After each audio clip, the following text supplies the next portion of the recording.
안녕하세요. 한국사 지도사 강의를 맡게 된 이재령입니다. 자, 여러분들 만나서 굉장히 반갑습니다. 저와 함께 앞으로 20강이란 강의를 함께 하실 건데요. 여러분들이 그 역사하면 굉장히 암기 과목이고 그리고 지루하고 이 어려운 과목으로 인식하실 수 있습니다. 물론 누구나 다 그래요. 하지만 저만 잘 믿고 따라오시면 굉장히 재밌는 강의가 될 거고요. 그리고 여러분들이 한국사 지도사가 되셔서 어떤 식으로 가르쳐야 되는지, 효율적인 강의는 뭔지 그 팁을 제가 많이 드리도록 하겠습니다. 자, 그러면 첫 번째 강의다 보니까 일단 가벼운 내용으로 준비해 봤습니다. 이 한국사 지도사가 뭔지에 대한 내용이에요. 그래서 이번 시간에 학습 목차로서 한국사 지도사의 개요는 뭐고, 그리고 여러분들이 이것을 어디에서 활용할 수 있는지를 살펴볼 거고요. 이제 두 번째로는 연령별 교수 계획을 한번 살펴보겠습니다. 즉, 여러분들이요, 이 다양한 연령의 학습자를 이제 만나게 되실 건데요. 그랬을 때 과연 어떤 식으로 어디에 초점을 맞춰서 전달을 해야지 효율적인 강의가 될지 그 팁을 더 드리도록 하겠습니다. 자, 그리고 이제 마지막으로는 한국사 시대 흐름. 이게 사실 굉장히 중요합니다. 여러분들이 한국사를 공부할 때 어느 시대인지, 그리고 이게 넓게 봤을 때 또 어느 시기에 해당하는지를 파악하셔야 돼요. 그래서 이건 진짜 가장 기본적이면서 가장 중요한 내용입니다. 그래서 여러분들이 지금 우리가 살고 있는 이 시대가 어떠한 과정을 거치면서 왔는지, 그 과정 속에는 어떠한 내용이 숨어져 있는지를 살펴보시게 될 겁니다. 자, 그러면 첫 번째부터 보겠습니다. 한국사 지도사란 뭔지. 먼저 이 내용을 한번 살펴볼게요.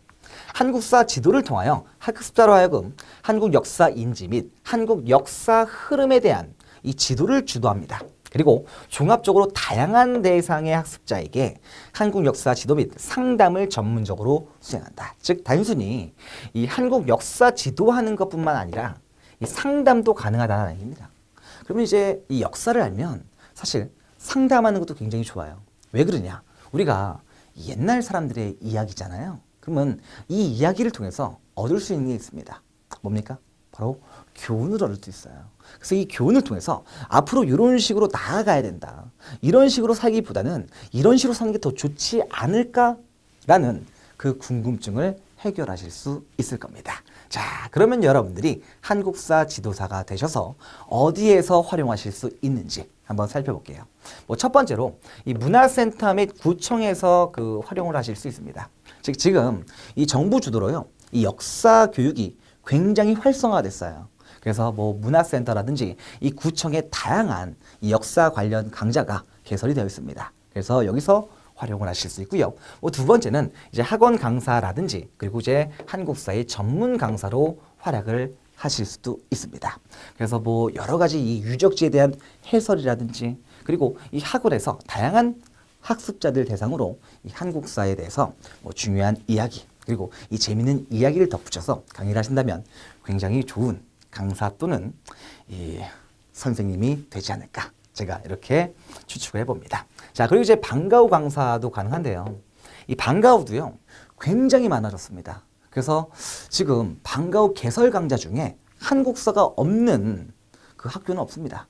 그래서 방과후 강사를 통해서 또 다양한 학습자들을 만나실 이 기회가 되겠다. 자, 그러면 이제 교수 계획, 중요합니다. 여러분들이 이 다양한 학습자를 만나시게 될 텐데요. 이 아동이 있을 거고요. 그리고 청소년이 있을 거고요. 이 성인을 대상으로 하실 수도 있습니다. 그랬을 때 어떤 식으로 지도를 해야지 효율적인 강의가 되는지 그 팁을 좀 드리도록 할게요. 먼저 그 아동 같은 경우는 집중력이 그렇게 오래 가지 못해요. 물론 이 집중력을 오래 할 수 있는 그런 아이들도 많습니다. 하지만 이 집중력이 떨어질 수도 있기 때문에 이 아이들 대상으로 했을 때는 약간 스토리 중심으로 하시면 돼요. 그래서 옛적의 재밌는 이야기들, 그리고 이 스토리가 단순한 이야기가 아니라 어디에 중점이 돼야 되냐면 바로 인물 중심으로 강의를 하시면 굉장히 좋습니다. 즉, 우리 역사 속의 다양한 인물을 통해서 아이들에게 마치 이 옛날 이야기를 전달해 주는 듯한 그런 스토리텔링이 되시면 이 아이들이 굉장히 좋아할 거라고 봅니다. 자, 그리고 청소년 같은 경우는요, 그 이 시험에 벗어날 수 없는 그 시기잖아요. 그래서 약간 좀 시험 위주로 가르쳐야 될 건데 굉장히 지루해해요. 사실 아이들이 역사 자체를 싫어하는 아이도 굉장히 많고 특히 중학생들 같은 경우는 이 역사를 굉장히 좀 싫어하는 학생들이 많기 때문에 이 시험 위주로 대비를 하실 때는 약간 좀 저 같은 경우는 연상법을 좀 써요. 연상법. 그래서 아이들이 뭔가 이 흥미를 끌 수 있을 만한 이야기들. 그래서 연상법을 제가 주로 활용을 합니다. 예를 들면요. 이런 게 있어요. 고구려에 뭐 여러 왕이 있지 않습니까? 그죠? 근데 이 수많은 왕들 중에 진짜 시험에 잘 나오는 왕이 있어요. 뭐 고구려면 광개토대왕 장성도 있겠지만 그 이전에가 중요합니다. 바로 고국 원 왕이 아닙니다. 고국 원왕의 아들 소수리망이 진짜 시험에 잘 나와요. 왜 잘 나오냐면 사실 이 고국 원왕 어떤 느낌이 듭니까? 이 원한이 깊을 것 같고 이 원통할 것 같고 그런 느낌 들잖아요. 저만 그러겠죠. 근데 제가 이거를 왜 쓰냐면 그 위에 고국 천왕이라고 있어요. 이 고국 천왕 때는 또 업적이 있어요. 그러니까 업적마다 그 왕들을 대입해가지고 공부를 시키셔야 되는데 헷갈린다고요. 그래서 약간 좀 이 원한이 깊을 것 같다라는 느낌. 그래서 이 왕의 업적은요 전사입니다. 돌아가셨다고요. 얼마나 슬프겠습니까? 그 왕의 아들이 바로 소수리망이에요. 그럼 아버지 복수, 이 아버지 원수를 갖고 싶을 거잖아요. 그죠? 그래서 이 백제 근초공화태 이제 돌아가신 분이 고국 원왕인데 이 아들 소수리망은 이렇게 말하는 겁니다. 백제 불태울 거야. 뭐 이런 말이에요. 그래서 이 불태울 끝난 겁니다. 불교를 수용했고요.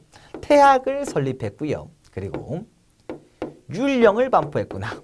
그래서 앞글자만 따가지고 불태율 이런 재령 유령이라고 합니다. 이런 이 연상법을 통해 가지고 제가 이 청소년들께 이 학습을 시키고 있어요. 그래서 여러분들도 뭐 이걸 다 따라할 필요는 없습니다. 여러분들만의 이런 뭔가 이 학생들에게 흥미를 끌 수 있을 만한 이런 이 거리가 뭐가 있는지 여러분들도 스스로 이제 고민을 좀 하셔가지고 이 자신만의 맞는 방법을 선택하시는 게 굉장히 좋을 것 같습니다. 자, 그리고 이제 마지막 성인 같은 경우는 이제 뭐 굳이 이런 걸 하지 않아도 되겠죠. 근데 좋아하시는 분들도 되게 많아요. 근데요, 성인 같은 경우는 이제 현재와 연관시켜서 학습을 시켜주면 굉장히 좋습니다. 예를 들면요, 일제강점기 때 물산 장려 운동이라고 있어요. 그래서 일본 상품을 배격하고 우리의 물건을 쓰자. 뭐 이런 것들. 그리고 그때 한 게 금모으기 운동이에요. 그러면 우리가 이 현재와 연결시킬 수 있는 거리가 굉장히 많죠. 일본 상품 배격 연결시킬 수 있을 거고요. 금모으기 운동? 그렇죠. 우리가 IMF 외환위기를 이 금모으기 운동 이걸 통해서 또 극복한 면이 있지 않습니까? 즉 우리는 이 역사를 통해서 배우는 겁니다. 그래서 이 다양한 현재의 이슈를 묶어가지고 이 역사를 접목하신다면 굉장히 효율적인 강의가 되겠다. 저는 그렇게 생각을 하니까요. 여러분들도 한번 고민하셨으면 좋겠습니다. 자, 그리고 이제 시대 흐름을 살펴볼 겁니다. 여러분들 시대 흐름을 살펴보는 거는 굉장히 중요하다고 제가 말씀드렸어요. 그래서 이 역사 시대를 구분하는 방법이 있어요. 자, 먼저 우리가 역사를 배우고 있지 않습니까? 근데 이 역사 이전의 시대들요, 우리는 선사시대 이렇게 불러요. 선사시대. 됐죠? 그러니까 이 역사시대 이전의 시대, 선사시대와 역사시대 이렇게 딱 두 가지 시대로 구분할 수 있다는 겁니다. 그랬을 때 이 두 가지를 구분하는 기점이 바로 뭐냐? 문자예요. 즉 문자를 사용하지 않았던 시대가 선사시대가 되는 거고요. 문자를 사용한 시대가 바로 역사시대가 된다라고 보시면 됩니다. 됐죠? 그랬을 때 이 선사시대는 또 도구로 구분할 수가 있습니다. 즉 도구를 어떤 거 썼는지 그리고 어떤 방법으로 사용했는지에 대해서 이렇게 나눌 수가 있는 거예요. 먼저 첫 번째, 구석기, 신석기, 이 돌을 썼다는 거죠. 그래서 이 역사를 딱 두 동강 냈을 때 선사시대에 들어가는 것이 구석기와 신석기 시대가 되겠다. 이렇게 보시면 됩니다. 우리가 구석기와 신석기는 이 선사시대에 들어가는구나. 그리고 역사시대는 이쭉 이유가 되는 거겠죠. 그죠? 청동을 사용한 시대, 바로 청동기가 되는 거고요. 그리고 철을 쓴 시기, 철기가 되는 겁니다. 즉 문자를 기준으로 선사와 역사를 구분했다면 이젠 도구를 기준으로 크게 네 가지 시기로 다시 나눌 수가 있다는 얘기예요. 그랬을 때 구석기와 신석기, 돌 썼다는 거고요. 그리고 청동기, 철기, 이 금속을 활용했구나. 그러면 지금도 엄밀히 말하면 이 철기 시대입니다. 됐죠? 왜? 시기를 네 가지로 구분을 했으니까요. 좋습니다. 자, 그리고 이제 시대 구분을 좀 더 해볼게요. 요거 같은 경우는 이 세계사적인 보편적인 흐름이다라고 보시면 되겠습니다. 즉, 이제 우리나라만 있는 게 아니지 않습니까? 이 세계에 여러 나라가 있는데 이 여러 나라들도 고대, 중세, 근대, 현대 이렇게 과정을 거쳐오면서 지금에 이르렀다라고 보는 관점이에요. 즉, 이거를 우리는 사시기 구분론 이렇게 말합니다. 즉, 시대를 네 가지 시대로 딱 구분한 거예요. 물론 아까 도구를 통해서 네 가지 시기로 구분하긴 했지만 이 세계사적인 보편적으로 봤을 때는 이렇게 본다는 겁니다. 그래서 볼게요. 고대 같은 경우는 삼국시대예요. 삼국시대 기억나십니까? 그렇죠. 바로 고구려 백제 신라를 말합니다. 고구려 백제. 이 신라를 말하게 되는 거고요. 같은 시대에 있었음에도 불구하고 이 삼국시대에 들어가지 않는 나라가 있어요. 굉장히 그 슬픈 나라입니다. 그래서 이름도 이 가야예요. 왜 가야는 그렇게 가야했을까요? 그렇게 가야해? 죄송합니다. 가야했던 걸까요? 너무 슬프잖아요. 이 가야. 이게 바로 역사의 발전 단계라는 게 있어요. 어떤 게 있냐면 지금 여러 국가가 나올 거 아닙니까? 근데 이 국가는 이렇게 시작하는 거예요. 군장 국가가 있는 거고요. 여기서 조금 더 발전하면 연맹왕국이라는 국가가 있는 거고, 연맹왕국. 그리고 고대 국가.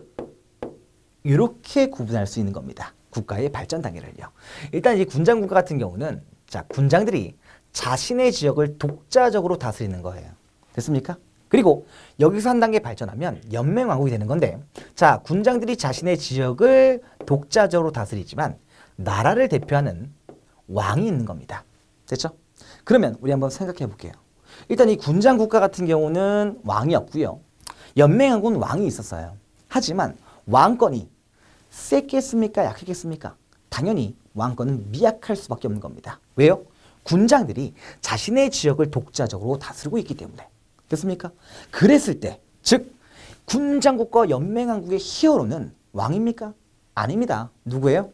맞습니다. 바로 군장이에요. 그래서 여러분들이 앞으로 이 여러 나라를 이제 공부하실 건데 이 군장국가, 연맹왕국 나눠서 볼 거예요. 그랬을 때 요 시기까지는 히어로가 왕이 아니라 군장이었구나. 그러면 각 나라별로 이 군장을 지칭하는 용어는 뭐였는지 요걸 염두에 두시면서 공부하시면 됩니다. 자, 그리고 이제 여기서 발전하면 이제 고대 국가예요. 이 고대 국가라는 것은요, 왕이요, 군장들을 자신의 편으로 흡수를 하는 겁니다. 어떻게 자신의 편으로 만들까요? 그렇죠. 이 내 편으로 만들려면 뭘 하면 됩니까? 땅을 주거나 또는 약간 좀 관리로 만들거나 또는 이 정복하거나 해서 이 왕권을 강화시키는 정책을 하면 된다는 얘기입니다. 됐죠? 그래서 이 고대 국가가 바로 삼국이에요. 물론 남북국 시대, 후삼국 시대 다 고대 국가로 발전했다. 그래서 고대라고 하는 겁니다. 즉 같은 시기에 있었지만 이 고대 국가에 들어가지 못하는 그 불쌍했던 가야는 어디에서 멸망했냐면 연맹왕국 단계에서 멸망했기 때문에 이 고대 국가, 이 삼국 여기에 못 끼는 겁니다. 그래서 사국시대라고 우리가 부르지 않는 이유입니다. 그러면 이 고대 국가의 특징을 조금 더 살펴볼게요. 이 고대 국가, 가야는 그렇게 하지 못했다면서요. 그죠? 그래서 이 고대 국가의 특징 같은 거는 왕권을 강화시켜야 됩니다. 왕권을 강화시켜야 돼요. 왕권을 강화시키려면 가장 좋은 방법은 뭘까요? 왕위를 누구한테 물려주는 게 그나마 안전할 것 같은 느낌 듭니까? 맞습니다. 바로 왕위에 부자 상속을 해야 돼요. 됐죠? 왕위를 아들에게 물려주는 정책을 해야 될 거고요. 두 번째 같은 경우는 불교를 수용해야 됩니다. 불교. 자, 이 불교 같은 경우는 뭐 민심을 하나로 이렇게 통합하는 것도 있어요. 그죠? 근데 이 불교가 왕권을 강화하는 역할도 해요. 왜 그렇겠습니까? 이 불교에서는 뭘 믿죠? 부처님 믿죠. 부처님도 믿지만 또 어떤 걸 믿냐면 전생을 믿어요. 그러면 내가 전생에 잘했으니까 왕이 된 거 아니에요?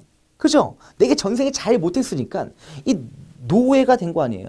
그런 느낌 들지 않습니까? 맞습니다. 즉 왕권을 강한 역할. 내가 전생에 잘했기 때문에 난 왕이 된 거다. 뭔가 이 신분제를 공고히 하는 이 왕에게 정당성을 부여해주는 역할이 바로 불교란 종교입니다. 됐죠? 자, 그리고 세 번째가 이 율령반포예요. 아까 나왔었죠. 소수지망도 이 율령반포 불교 수용을 했다면서요. 그죠? 그래서 이 율령이라는 것은 바로 법입니다. 즉, 이 법을 통해 가지고 뭔가 이 국가를 운영하는 체제를 완성했구나. 그래서 소수리망이 불교 수용, 율령반포, 부자성송 그 이전에 이뤘어요. 이 체제를 정비했기 때문에 나중에 광개토대왕과 장수왕이 나온 겁니다. 됐죠? 그래서 이 고대 국가의 특징 세 가지를 기억해 두시고요. 그러면 시험에 잘 나올 사람들은 당연히 이런 것을 했던 왕들이 잘 나오겠죠.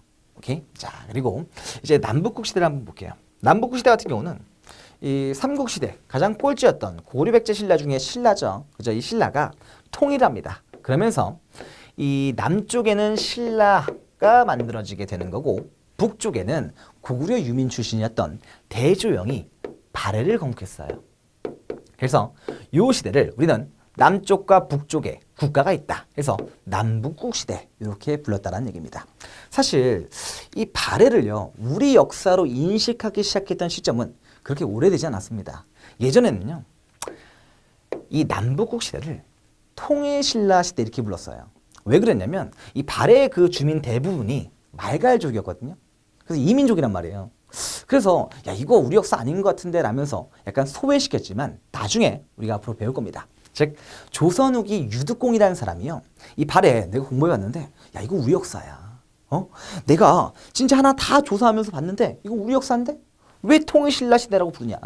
이거를 남북국 시대라고 불러야 된다 라면서 최초로 남북국이란 용어를 쓴 사람이 바로 유득공입니다.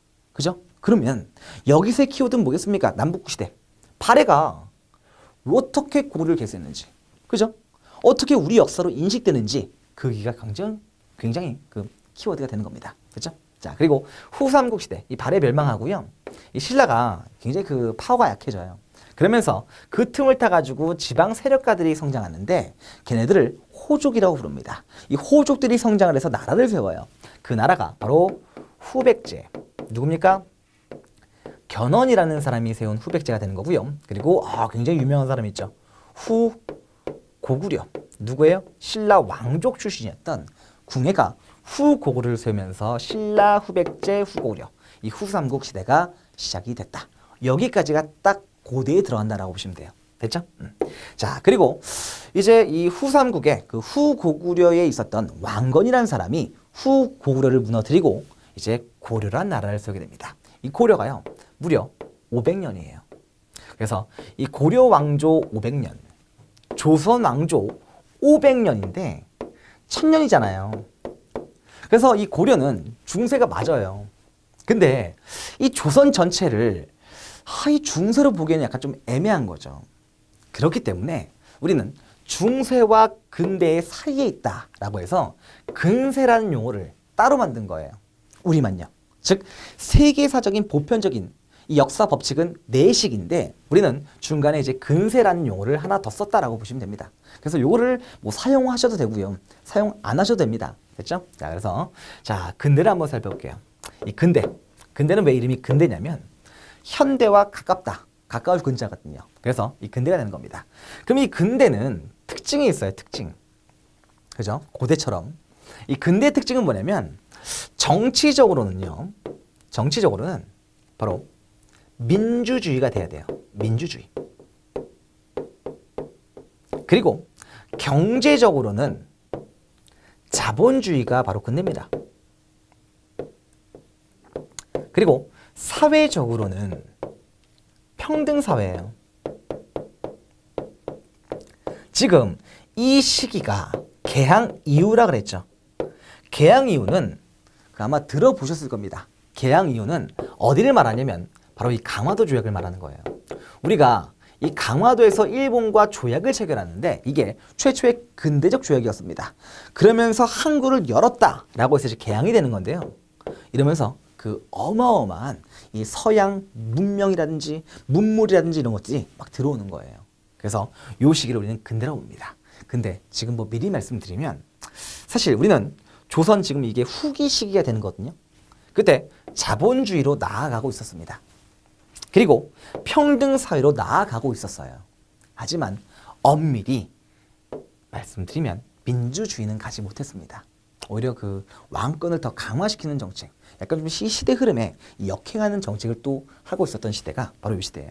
그리고 이제 개항 이후부터 일제강점기, 이 강점기까지가 우리는 근대라고 보는 거고요. 이 현대 시기는 언제냐면 바로 광복 이후입니다. 그래서 사실 뭐 요 시기 이전까지는 이 역사할 때 여러분들이 그 많이 공부해 보셨을 겁니다. 막 연도 외우고 막 그러잖아요. 연도는 중요한 게 아닙니다. 절대 어떤 시험이든, 그리고 여러분들이 앞으로 다른 분들을 가르칠 때 이 연도를 중요하게 생각해서 야, 몇 년 뭐 있다. 역사 너무 재미없어지는 거예요. 그런 거는 약간 좀 지양하셨으면 좋겠습니다. 이 시기는 연도가 중요하잖아요. 안 중요합니다. 됐죠? 근데 이 시기는 제가 이런 말씀을 드려놓고 또 이제 이렇게 말씀을 드리는 건데 연도를 알면 좀 편한 건 있어요. 됐죠? 그러니까 무조건 알아야 되는 건 아닙니다. 하지만 연도를 알면 좀 편한 게 있습니다. 그래서 제가 말씀 한번 드릴게요. 자, 이 근대 기점, 개항이죠. 그죠? 이 개항이요. 1876년이에요. 뭐 굳이 열 필요 없습니다. 근데 이게 이제 나중에 우리가 일제강점기가 되잖아요. 그러면 이제 일제강점기의 연동, 이것도 제가 또 연상법으로 또 하긴 하는데 뭐 어떤 식으로 개항하는지 알려드릴게요. 일제강점기면 나라가 망했죠. 그죠? 그래서 이 조선의 백성들이 얼마나 울었겠습니까? 땅을 치면서. 어떻게 울겠습니까? 아이고! 1910년에 일제강점기가 시작이 된다라고 보시면 됩니다. 됐죠? 그리고요, 이제 우리가 큰 정을 한번 해요. 그 정이 바로 뭡니까? 3.1운동이죠, 3.1운동. 그죠? 이 3.1운동 같은 경우는 누가 떠오릅니까? 당연히 우리의 그 유관순 누나가 떠오르죠. 그래서 이 유관순 누나가 진짜 끔찍한 그 고문을 당하셔요. 그래서 이제 그 시신으로 이렇게 나오셨는데 또 울었겠죠. 그래서 아이고 하면서 이제 울었기 때문에 1919년에 그 3.1운동이 발생했다. 저는 뭐 이런 식으로 합니다. 여러분들의 방법을 이게 또 이렇게 연구하시면 굉장히 좋습니다. 그리고 이제 현대 광복이라면서요. 이 광복 드디어 이제 빛을 찾은 거죠. 그래서 아이고 살았다오 해가지고 1945년 8월 15일 날 우리가 광복을 맞이했다 라고 보시면 되겠습니다. 즉 여러분들이 이 시대를 굉장히 중요한 파트예요. 그래서 고대, 중세, 근세, 근대, 현대로 구분하시면서 학습을 시켜야 될 거고요.